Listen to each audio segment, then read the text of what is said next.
오늘 말씀은 천지를 창조하신 예수님께서 그 창조를 어떻게 하시는지 세밀하게 알려주시는 장면입니다. 세밀하게 역사하시는 주님을 만나는 귀한 시간 되기를 축원합니다. 4절 말씀을 같이 읽겠습니다. 이것이 천지가 창조될 때 하늘과 땅에 내리기니 여호와 하나님이 땅과 하늘을 만드시던 날에. 아멘. 창세기 1장과 2장은 보는 관점이 달라요. 1장은 하나님께서 6일 동안 창조하셨다는 관점으로 보고 있습니다. 2장에 넘어가서는 1절부터 3절까지는 일곱째 날에 안식하셨다는 내용이 나와요. 그리고 오늘 2장 4절부터는 하나님께서 땅에 사는 인간을 어떻게 창조하셨는가에 대한 중요 관점으로 기록됐어요. 그래서 인간의 내력이라고 하지 않고 뭐라고 하죠? 하늘과 땅의 내력이라고 표현을 하십니다. 1장의 사건을 좀 더 확대해서 클로즈업해서 사람을 중심으로, 사람을 중심으로 다시 자세히 설명해 줍니다. 5절과 6절을 볼까요? 시작. 여호와 하나님이 땅에 비를 내리지 아니하셨고 땅을 갈 사람도 없었으므로 들에는 초목이 아직 없었고 밭에는 채소가 나지 아니하였으며 안개만 땅에서 올라와 온 지면을 지셨더라. 아멘. 사람들이 많이 궁금해합니다. 5절에 채소와 그 다음에 초목과 비가 없다고 하잖아요. 왜 없을까 궁금해합니다. 이유가 있어요. 그것은 실제로 땅에 식물이 없었기 때문에 그 말을 하는 게 아니라 2장 4절부터는 누구 중심이에요? 사람이라는 중심으로 기록되었기 때문이에요. 나무의 열매를 먹을 사람이 없으니까 초목이 없다라는 표현을 쓰는 거예요. 밭을 경작할 사람이 없으니까 채소도 없다. 또 농사를 지을 사람이 없으니까 비도 내리지 않았다라고 표현하는 겁니다. 초목과 채소, 비는 사람이 살기 위해서 필요한 내용들이기 때문에 그렇습니다. 그래서 비도 없고 초목도 또 채소도 자라지 않았던 환경이었던 이유가 뭐죠? 누가 없었기 때문이죠? 사람이 없었기 때문이다. 그러나 실제로는 초목들 어느 정도는 있었어요. 근데 사람이 실제로 먹어야 할 나무들이 있지만 열매를 먹을 또 채소를 먹을 사람이 없었다는 것을 강조하기 위한 표현이에요. 하나님은 사람이 살 수 있는 환경을 만들어 주시기 위해서 세 가지를 주셨는데요. 비와 초목과 채소였어요. 우리 그때는 노아의 홍수가 있기 전에는 사자는 뭘 먹었어요? 풀을 먹었어요. 놀랍습니다. 창세기 2장 7절을 다시 읽어봅니다. 시작. 여호와 하나님이 땅의 흙으로 사람을 지으시고 생기를 그 코에 불어넣으시니 사람이 생명이 된지라. 아멘.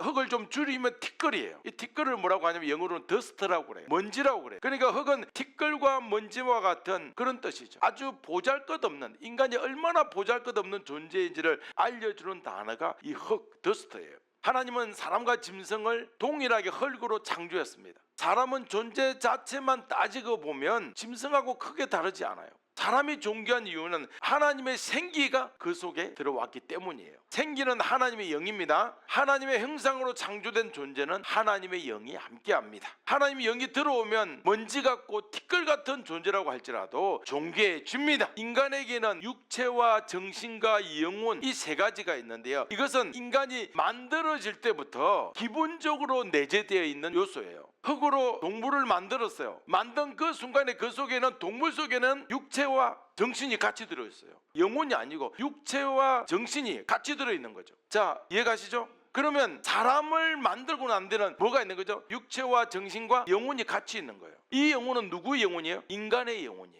이걸 잘 아셔야 합니다. 기본적으로 내재되어 있는 거예요. 하나님은 인간의 흙을 빚으실 때 육체와 정신과 영혼을 가지고 있는 상태로 만드셨다는 것을 꼭 기억하셔야 합니다. 기록이 자세히 안 돼 있으니까 우리가 혼돈할 수가 있습니다. 동물을 만들었는데 하나님이 정신을 불어넣으셨다 이런 말 없잖아요. 말 그대로 만드는 순간 육체와 정신이 같이 들어있는 거예요. 이걸 아셔야 합니다. 자, 7절 말씀에서 생기를 불어넣었다, 이 말은 인간이 가지고 있던 기본적인 육체, 정신과 영혼, 육체를 가지고 있는 상태에서 무엇이 더해졌다는 거예요? 하나님의 영이 더해졌다는 거예요. 꼭 기억해야 합니다. 생명이 되었어요. 생명은 무슨 뜻이냐면 살아있는 존재가 되었다는 거예요. 여기서 살아있는 존재라는 것은 육체를 말하는 것보다 영적인 의미를 더 강력하게 가지고 있는 거예요. 영이 죽지 않고 살아있다는 뜻이에요. 좀 더 말하면 하나님이 영이 없는 자는 영적으로 죽은 자이고 하나님이 영이 있는 자는 영적으로 살아있는 자를 가리킵니다. 중요한 부분은 인간의 영이에요? 하나님의 영이에요? 하나님의 영입니다. 하나님의 영이 있는 자는 누구보다 존귀해지지만 하나님의 영이 없는 자는 비천해지는 거예요. 하나님은 노아 시대에 타락한 인간에게서 하나님의 영을 거두어 가셨습니다. 이로 인해서 인간은 하나님의 영이 있는 존재로 가장 존귀한 피조물이었잖아요. 가장 존귀한 피조물에서 이제는 하나님의 영을 거두어 가시니까 비천한 존재가 되고 맙니다. 우리 인간은 타락할 때 정신만 타락한 게 아니에요. 육체와 정신과 영혼이 다 타락한 거예요. 그렇게 알아야 됩니다. 전적 타락, 이거 들어보셨죠? 전적 타락은 우리의 육체와 정신과 영혼이 다 타락됐다는 것을 이해해야 합니다. 그래서 타락한 인간의 영은 하나님을 경배하기 싫어해요.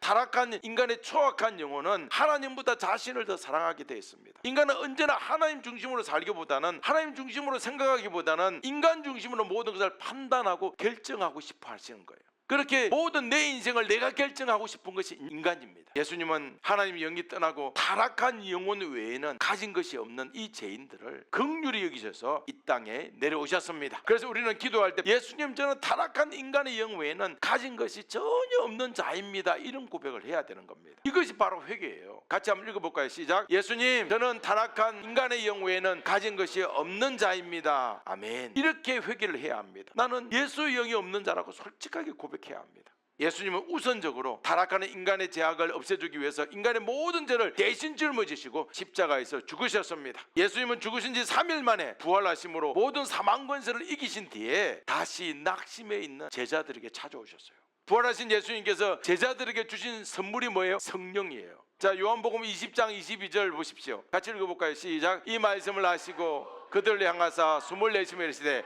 성령을 받으라. 아멘. 예수님은 제자들에게 찾아왔어요. 두려워하는 제자들 찾아와가지고 숨을 내쉬다, 이것은 후 하는 거죠. 숨을 내쉬며 이르시되 성령을 받으라. 이 사건이 뭐냐면 하나님의 영을 노아의 홍수 때 다 거두고 갔던 그 성령을 이제는 제자들에게, 또 믿는 자들에게 다시 부어주는 사건이에요. 성령을 받으라고 선포하신 요한복음 20장 22절이 그 지점이에요. 꼭 기억하시길 바랍니다. 그러니까 창세기 2장 7절은 처음부터 택한 자들에게 성령을 다시 불어 넣으실 사역에 대해서 미리 예표해주고 알려주시는 말씀이에요. 하나님께서 자신의 형상과 모양대로 사람을 창조했다는 것은 누구의 영이 들어왔다는 거예요? 하나님의 영, 예수의 영이 들어왔다는 그런 뜻입니다. 하나님은 최초의 인간에게 예수의 영을 불어넣으시면서 생명으로 만드셨어요. 아담이 하나님의 명령대로 행하는 것을 어려워하지 않은 이유가 바로 그거예요. 하나님의 명령대로 하기에 어렵잖아요. 뭔지 모르잖아요. 그런데 하나님의 영이 들어간 아담의 영은 그 순간부터 정복하고 다스리는 일이 가능해진 거예요. 똑같은 흙으로 만들어졌던 동물들이 왜 아담의 명령에 순종했을까요? 생각해 보세요. 동물이 야, 너도 흙이고 나도 흙인데 왜 내가 너한테 순종해야 돼? 이렇게 동물들도 따질 수 있잖아요. 그럼 왜 그러냐면 아담 안에 하나님의 영이 있기 때문이에요. 천사도 부러워할 만큼 인간의 위상이 그 정도로 높아진 것입니다. 그러나 아담이 하나님의 영을 받았잖아요. 요한복음 20장 22절에서 우리가 예수님의 영을 받는 상황은 조금 달라요. 똑같은 하나님의 영이긴 하지만 받고 난 뒤에 여러 부분들이 달라진다는 것을 아셔야 합니다. 왜냐하면 노아 시대 때 타락한 인간의 영을 다 거두고 가셨기 때문이에요. 아담이 받은 그 영과 우리가 요한복음 20장 22절에 받은 그 영에 조금의 차이점이 있는데, 먼저 창조 때 하나님의 영은 모든 인간에게 다 부어졌어요. 또 아담 때부터 노아 홍수 전까지는 받은 영이 부모에게서 자식으로 상속됐어요. 그 증거가 뭐냐면 우리가 생각하기에는 아담이 선악과를 따먹으면 우리가 하나님이라면 이 괘씸한 녀석 바로 하나님의 영을 거두갈 거예요. 그런데도 하나님의 영을 거두가지 않은 부분이 나오는데 뭐냐면 선악과를 따먹었는데도 계속 하나님하고 대화하는 거 보시죠. 그게 하나님의 영을 거두가지 않는다는 거예요. 더 나쁜 한 사람이 등장하는데 그 사람은 가인이에요. 가인도 누굴 쳐 죽이죠? 자기 사랑하는 동생 아벨을 쳐 죽였어요. 우리 같으면 어떻게 해요? 하나님의 영 바로 거두가 버리죠. 근데 그러지 않고 쳐 죽이고도 계속 하나님과 가인은 대화를 해요. 여기서 하나 더 하자면 하나님의 영이 있는 사람들이 얼마나 문명을 극도로 발전시켰겠어요. 그 부분을 추측해 볼 수 있는 거죠. 가인도 하나님과 대화하고 아담도 죄를 지었는데 대화하는 이유가 뭐냐면 하나님의 영이 그 안에 있었기 때문입니다. 하나님의 영은 인간이 타락한 뒤에도 인간을 떠나지 않았어요. 하나님께서 자신의 영을 거두기로 작정한 때는 언제냐면 노아의 홍수 나기 120년 전입니다. 하나님의 영을 거두가신 뒤에는 더 이상 인간에게는 하나님의 영이 남아있지 않았어요. 다만 하나님께서 예수님이 오시기 전까지는 누구에게만 하나님의 영을 부어주었습니까? 택한 자에만. 구약에도 성령을 받은 사람이 있는데 선택된 자들에게만 예수의 영을 부어줬어요. 그렇지만 그걸로 끝난 게 아니고 하나님은 선지자들에게, 또한 택한 믿음의 선조들에게 예수님이 메시아가 오실 것을 계속 계시를 해주셨습니다. 또 두 번째는 예수님은 자신의 영을 모든 자가 아니라 이제는 택한 자에게만 부어주십니다. 요한복음 20장 22절에 그때부터는 택한 자에게만 부어주시는데요, 예수님이 부활하시고 선물로 주신 성령은 상속되지 않습니다. 예전에는 아담이 아이를 낳으면 상속이 되잖아요. 하나님의 영은 이제부터는 상속이 되지 않습니다. 이제부터는 각자가 성령을 선물로 받아야 하는 때가 됐어요. 모든 인간은 노아 홍수 이후로 하나님의 영을 잃어버렸습니다. 그리고 타락한 죄악에서 벗어나지 못한 채 어디에 가는 불쌍한 영혼이 되었습니까? 지옥에 가는 불쌍한 영혼이 되었어요. 지옥에 가야 마땅하지만 예수님의 사역으로 우리에게는 구원의 길이 열렸습니다. 예수님은 우리에게 자신의 영을 선물로 부어주셨습니다. 창조 때 부어주신 하나님의 영, 노아 홍수 때 다 떠났지만 창조 때 부어주신 하나님의 영과 예수님이 선물하신 영은 전혀 다릅니다. 떠났지만 예수님의 영은 우리가 예수를 믿으면 떠나지 않는 거예요. 예수님은 택한 자들에게 자신의 영을 부어서 끝까지 뭐 하게 하십니까? 회개하게 하는 거예요. 끝까지 회개하고 돌이키게 하는 것이, 이것이 바로 은혜입니다. 예수님이 어떤 인간이 죄를 짓고 어떤 인간이 끝까지 하나님께로 돌아오지 않는데 끝까지 죄인으로 죽을 때까지 내버려 두시는 것이 가장 큰 심판이에요. 왜냐하면 지옥 가도록 내버려 두는 거잖아요. 정말 슬픈 일입니다. 하지만 우리는 우리 안에 임재하신 예수님의 영을 거부하는 죄악 가운데 거하는 자가 아니라 언제든지 회개하면서 돌이키는 믿음의 사람이 되어야 합니다. 하나님이 보실 때에 죄악에서 벗어나지 못하는 죄인임을 철저히 고백해야 합니다. 사람이 볼 때가 아니에요. 사람이 저 사람 믿음 좋아, 그게 아니라 하나님이 보실 때 나는 죄악에서 벗어나지 못하는 자라고 우리는 철저히 회개를 해야 합니다. 그게 뭐냐면 예수님의 긍휼을 구하는 거예요. 예수님, 저를 긍휼히 여겨주세요. 제게 자비를 베풀어 주세요. 자비란 말이 불교에서 많이 쓰기 때문에 우리는 그거 쓰면 안 되냐? 아니에요. 정말 자비하심은 긍휼이 풍성한 것을 말합니다. 불쌍히 여김이 한없이 커서 우리 인간에게 구원을 베풀어 주시는 것, 예수님이 대신 십자가를 져 주시는 것, 우리를 긍휼히 여기시기 때문에 그런 거예요. 우리 시편 133편 1절을 보겠습니다.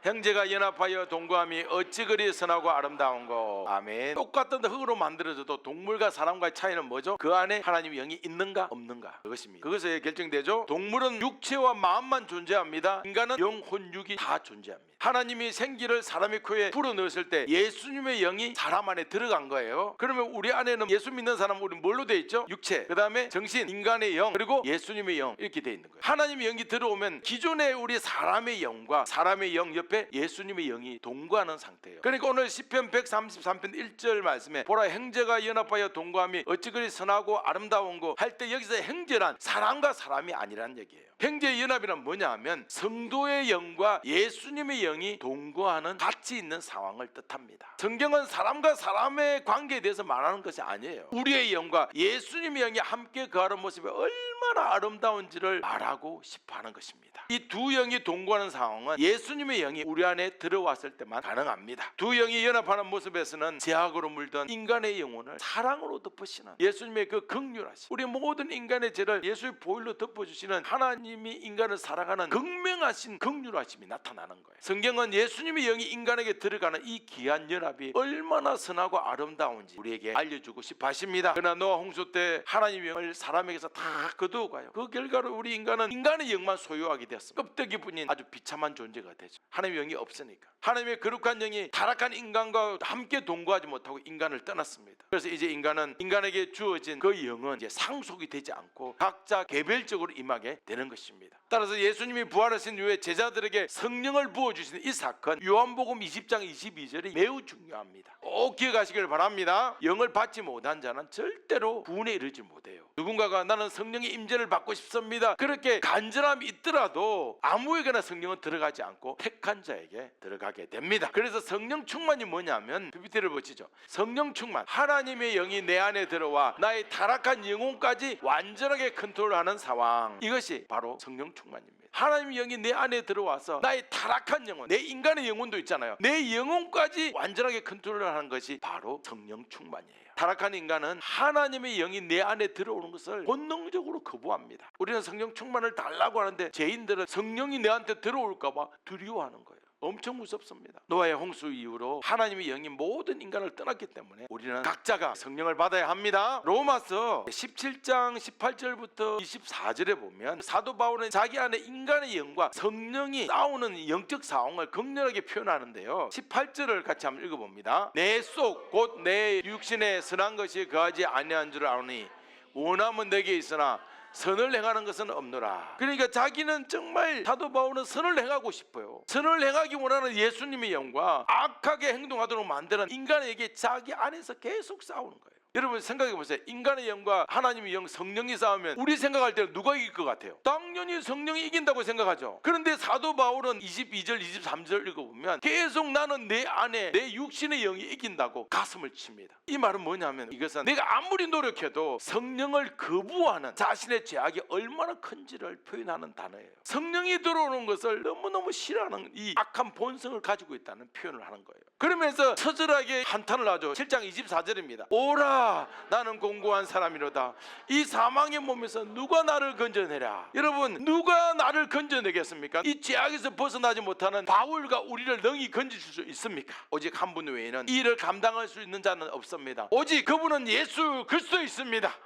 예수 그리스도만이 그곳에서 우리를 벗어나게 하십니다. 하나님은 우리 인간을 하나님의 영과 인간의 영이 연합되었을 때 기뻐하는 존재로 만드셨어요. 사람이 에덴 동산에서 기뻐하고 즐거워하잖아요. 그것은 와 에덴 동산 멋지네, 에덴 동산 잘 만들었네, 그래서 좋아한 게 아니에요. 하나님의 영이 그 안에 들어왔기 때문에 에덴 동산의 모든 모습이 좋아 보인 거예요. 행복 지수가 높이 올라가는 겁니다. 하나님의 영과 인간의 영이 함께할 때 이전에 느낄 수 없었던 커다란 평안, 최고의 희락, 최고의 기쁨, 넘치는 만족, 진정한 평화가 생기는 것입니다. 우리는 돈이 많은 부자들이 가장 행복하시라고 생각하잖아요. 돈이 많으면 행복할 수도 있습니다. 그러나 보십시오. 헐리우드의 스타들, 배우들이 대부분 약물 중독으로 90% 이상이 죽는다고 그래요. 모든 것을 다 가진 자들이 허전한 마음을 술로 달래고 허전한 마음을 예수가 없으니까 마약으로 달래다가 다 죽는 거예요. 사람은 하나님의 영이 마음에 들어와야지 기쁨과 평안이 있는데 하나님이 그 안에 계시지 않기 때문에 부유함 속에서 약물 중독에 빠지고 인기가 떨어지면 스트레스 때문에 견디지 못하고 인생을 마감하는 자들이 얼마나 많은지 모릅니다. 사람은 하나님의 영이 떠난 뒤부터 인생이 슬프고 미래가 두려운 거예요. 하나님의 영이 떠나면 당하는 일마다 슬프고 하나님의 영이 떠나면 생각하는 것마다 괴로울 수밖에 없습니다. 인간은 처음부터 두 영이 들어가도록 창조된 거예요. 예수님을 믿고 천국에 간 성도는 예수님의 영과 성도의 영이 완전하게 하나가 됩니다. 아담과 하와가 결혼식을 했을까요? 안 했을까요? 그건 모르겠어요. 그죠? 분명하게 결혼한 건 맞아요. 아담과 하와가 결혼한 것은 성도와 예수님이 하나 되는 모습을 예표하는 거예요. 여러분 불완전한 인간이 완벽해지기 위해서는 예수의 영이 들어와서 그 안에 있는 인간의 영과 연합해야 합니다. 인간의 영은 영원하신 예수님의 영과 연합할 때 진정한 영생을 누리는 거예요. 우리가 꿈꾸는 삶의 기쁨은 예수님으로부터 시작해야 합니다. 우리의 목적은 성공이 아니에요. 우리의 목적은 예수님과 함께하는 동감입니다. 우리의 꿈은 물질이 아니라 예수님과의 연합입니다. 그렇습니다. 우리 인생이란 예수님이 아니면 끝도 없는 욕심이라는 늪에 빠져서 헤어나올 수가 없어요. 우리에게 가장 필요한 분은 우리를 만드시고 우리와 함께하기를 원하시며 우리와 함께 영원토록 즐겁게 누리기 원하시는 예수 그리스도이십니다. 우리는 처음부터 사람과 하나 되기 위해서 인간을 창조하신 예수님의 마음을 이해해야 합니다. 창세기 2장 8절을 같이 읽어보겠습니다. 여호와 하나님이 동방의 에덴에 동산을 창설하시고 그 지으신 사람을 거기 두시니라. 아멘. 에덴이란 뜻은 즐거움, 기쁨이란 뜻이에요. 그러니까 에덴 동산은 기쁨의 동산, 즐거움의 동산이에요. 에덴 동산은 하나님이 거하시는 장소의 상징적 표현이고 성전과 성막을 예표하고 있어요. 그리고 여기 동방이라고 말하는 것은 모세가 이스라엘 백성을 이끌고 가야 하는 목적지와도 관련이 있어요. 에덴의 동방에 동산을 만들어서 하와와 아담을 그곳에 두셨습니다. 자, 그림을 보시죠. 자, 여기가 어디인 것 같습니까? 에덴, 기쁨의 장소입니다. 그런데 이 보면 뭐 우리 시골보다 더 좋아 보이지 않아요. 그런데 여기서 에덴이라는 정글을 찾아보세요. 맞습니다. 사자와 어린 양이 같이 있잖아요. 어린 양이 사자와 뛰놀고 이런 노래 불러보시죠. 어린 양은 누구하고 제일 밀접한 것 같아요? 늑대예요. 이리와 어린 양이 함께 있을 것이요, 이렇게 말해요. 65장 25절 거기에서는 이리와 어린 양이에요. 그럼 왜 그림에 사자와 어린 양일까? 이것은 대조예요. 가장 강력한 사자, 가장 연약한 어린 양. 에덴 동산에서 만약에 요 그림 요거 빠지면 그냥 우리 동네하고 똑같은 거예요. 이해가시죠? 자, 창세기 2장 9절을 또 볼까요? 여호와 하나님이 그 땅에서 보기에 아름답고 먹기에 좋은 나무가 나게 하시니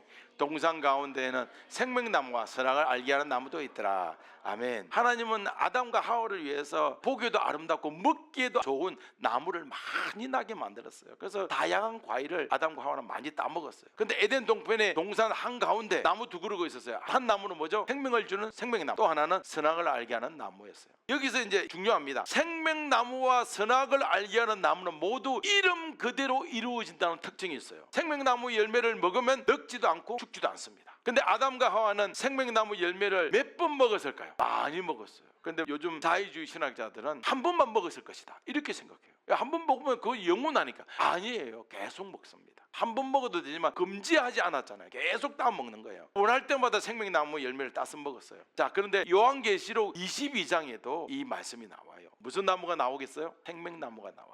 아담과 하와가 에덴 동산에서 생명나무 열매를 먹고 영생할 수 있는 존재가 된 것처럼 죄인에 불과했던 우리도 천국에 가면 생명나무의 열매를 마음껏 먹고 영원히 기쁨을 누릴 수 있다는 것을 알려주기 위함입니다. 문제는 선악을 알게 하는 나무도 이름 그대로의 뜻을 가지고 있어요. 우리는 선악을 어떻게 알죠? 윤리시간이나 도덕시간에 배워서 아는 거예요. 그런데 오늘 말씀은 선악과를 먹으면 알게 된다는 사실이 흥미롭습니다. 하나님은 아담을 단번에 성인으로 창조하시면서 그에게 선과 악의 기준을 넣어준 거예요. 그렇다면 선악과를 먹는다는 말은 두 가지 의미가 있는데, 첫 번째는 하나님이 기준이 아니라 누가 기준이 되겠다는 거죠? 인간이 기준이 되겠다는 거예요. 또 두 번째는 인간이 먹어서 타락하면 예수님께서 자신의 살과 피로 인간을 죄악에서 건져내시는 사역과 깊은 관련이 있습니다. 또 10절 11절을 읽어볼까요? 강이 에덴에서 흘러나와 동산을 적시고 거기서부터 갈라져 네 근원이 되었으니 첫째 이름은 비손이라 금이 있는 하일라 온 땅을 둘렀으며.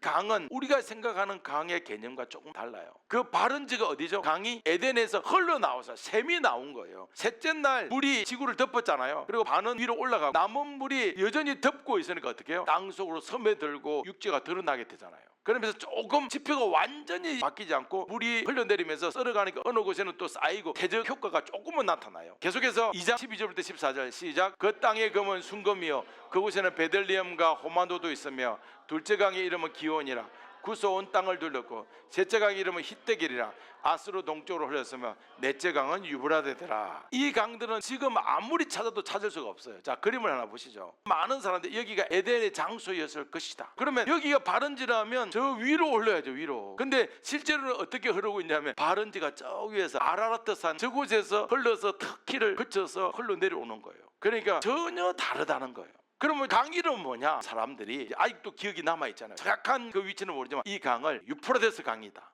또 티그리스 강이다. 지금도 있는 게 위에 있는 것이 티그리스고 밑에 있는 것이 유프라데스예요. 반대로 지금 흐르고 있죠. 그러면 다음 그림 보세요. 이 그림은 유프라데스 강 근처에 있는 말이라는 지역의 모양이 있었던 거예요. 그걸 다시 컴퓨터로 그려보니까 이 정도였을 것이다 라는 거예요. 멋지죠? 성을 짓고 성 안에 큰 물줄기 안에 작은 물줄기들 이게 가도록 만든 거예요. 옛날 사람들 탁월합니다. 여러분 에스겔 31장 18절을 보세요. 그러면 그 에덴 동산 어디 갔을까? 지금도 에덴 동산 찾는 사람들 많죠. 전능하신 하나님은 능히 홍수 이전의 지행과 모든 사람들의 문명을 전부 다 땅에 깊은 곳에 묻어서 누구도 발견하지 못할 수 있는 거예요. 자, 이것은 애굽의 교만이 부서지는 내용을 설명하면서 무슨 이야기를 하냐면 에덴 동산의 나무를 이야기해요. 에덴 동산의 나무가 엄청 컸다는 거예요. 31장 18절입니다. 시작. 너의 영광과 위대함이 에덴의 나무들 중에서 어떤 것과 같은고 그러나 네가 에덴의 나무들과 함께 지하에 내려갈 것이요. 이건 뭐냐면 노아의 홍수 때 땅이 완전 뒤엎으면서 땅속 깊은 가운데 에덴 동산은 없었다는 거예요. 인간이 못 찾게 하나님께서 만드신 거죠. 이걸 아셔야 합니다. 에덴 동산 찾으러 여행 갑니다 이러시면 안 돼요. 이 명절 기간에. 아셨죠? 에덴 동산이 아무리 아름다운 곳이라고 하더라도 우리는 다시 그곳으로 가지 않습니다. 저도 알고 있습니다. 많은 목회자들이 다시 우리를 예수님이 에덴으로 인도하실 거예요. 아니, 그건 성경을 잘못 아는 거예요.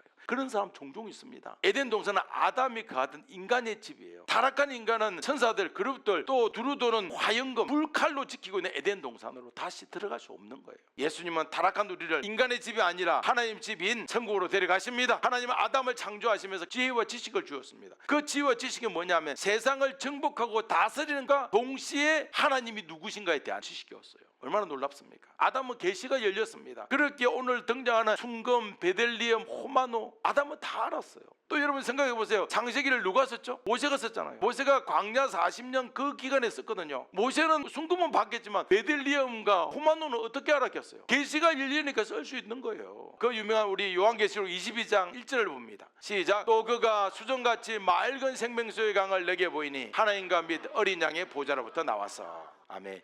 네 강의 근원은 에덴 동산이었어요. 마르지 않는 샘의 근원, 끊어지지 않는 은혜의 흐름은 모두 누구에 대한 이야기예요? 예수님에 대한 이야기예요. 그러면 성경은 왜 에덴의 중심에서 흘러나온 물이 네 강을 이루었다고 할까요? 역사학자들은 이게 뭐 4개의 나라다 이러는데 아니에요. 이것은 창세기는 요한계시록하고 정말 완벽하게 연결되어 있는데, 에덴에서 흘러나오는 물이 마르지 않는 샘의 근원이 된 것처럼 어린 양의 보좌로부터 나온 물은 생명수의 강을 이루게 됩니다. 예수님은 택한 모든 자들을 능히 구원할 수 있는 생명수가 되십니다. 예수님의 어려움은 무한대이기 때문에 우리 택한 자들을 전부 어렵게 만들 수 있다는 그런 의미를 가지고 있는 거예요. 예수님의 전능하심은 구원할 대상이 아무리 많아도, 완악함이 하늘을 찔러도 예수님의 구원을 전혀 방해하지 못합니다. 그래서 천국에서 흐르는 수정같이 맑은 이 생명수의 강은 예수님의 계신 보좌로부터 흘러나오는 거예요. 그 물을 마시는 모든 자는 영원히 목마르지 않는 은혜를 경험하게 됩니다. 그러나 우리는 어땠습니까? 쉽게 목마르고 쉽게 없어지는 돈이라는 우물을 계속 파고 있지는 않습니까?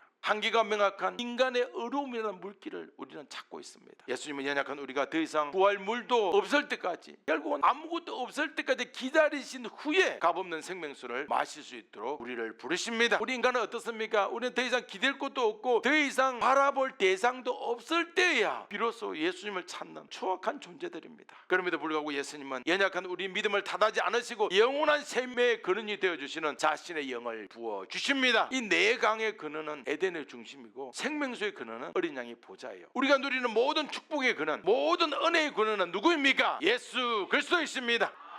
우리가 찾고 바라보아야 할 유일한 대상은 예수님 외에는 없습니다. 우리 마지막 15절 읽어봅니다. 시작. 여호와 하나님이 그 사람을 이끌어 에덴 동산에 두어 그것을 경작하며 지키게 하시고, 여기서 에덴 동산이 경작하게 했다는 것은 농사를 지을 수 있는 땅이 되었다는 것을 의미합니다. 그러면 아담 혼자서 모든 땅을 다 경작했을까 궁금하시죠? 저도 이게 엄청 궁금했어요. 그런데 1장 28절에 보면 하나님께서 아담에게 능력을 주는데 다스리는 능력을 줘요. 모든 동물을 다스리게 하자. 이 말이 모든 동물들이 순종한다는 뜻이 담겨져 있어요. 아담이 말하면 동물들이 그대로 움직이는 거예요. 코뿔소의 코가 뭐에 썩였어요? 박하로 참새들 매일 씨앗을 먹기만 하잖아요. 그때는 뿌려 있게 되는 거예요. 이렇게 명령하면 되는 거예요. 상상을 해보세요. 아담은 뭐 하고 있어요? 말만 하는 거예요. 왜냐하면 동물들을 다스리고 통치하기 때문에 그래요. 아담의 말 한마디에 모든 동물들이 일사불란하게 움직이는 모습, 하나님은 아담에게 경작의 기쁨, 관리의 즐거움을 주신 거예요. 하나님을 아는 자는 이처럼 모든 일들이 쉬워집니다. 예수의 영을 여러분 받으시고 예수님과 친하게 지내시고 포커스 온 지저스 예수님 깊이 생각해서 예수님을 아는 자는 이처럼 일이 쉽고 편안해집니다. 살아가기 전에 인간은 어떤 일이든지 이렇게 일을 간단하게 해결했어요. 어떤 상황에서도 침착하게 대응하게 됩니다. 결론적으로 하나님은 창세기를 통해서 장차 우리의 모습이 어떻게 되는지도 알려주셔요. 하나님은 아담을 위해서 에덴 동산이라는 인간이 누릴 수 있는 최고의 환경을 만들어주잖아요. 다시 예수님은 우리를 위해서 천국이라는 죄인은 스스로 갈 수 없는 영원한 장소를 예비해 주시는 겁니다. 하나님은 아담에게 풍부한 물과 맛있는 열매를 주시잖아요. 예수님 우리에게 영원한 생명수와 먹어도 껍질 없는 생명나무로 가득 찬 천국을 우리에게 주십니다. 하나님은 아담에게 에덴 동산에서 일하는 기쁨을 맛보게 해주셨지만 예수님은 친히 우리의 신랑이 되어주셔서 새하늘과 새 땅을 다스리는 복을 더하여 주십니다. 그래서 창세기 2장 4절에 등장하는 하늘과 땅의 내력은 요한계시록 22장에서 나타날 성도의 내력, 성도의 이야기와 같습니다.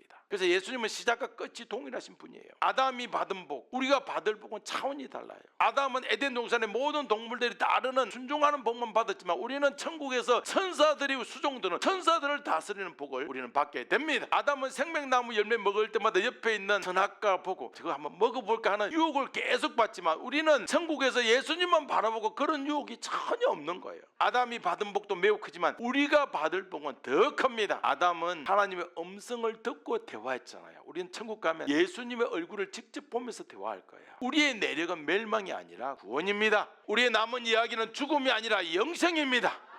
이보다 더 큰 행복이 어디 있습니까? 이보다 더 큰 즐거움과 이보다 더 큰 기쁨이 어디 있습니까? 오직 예수님만이 우리의 행복과 즐거움입니다. 오직 예수님만이 우리의 행복과 즐거움입니다.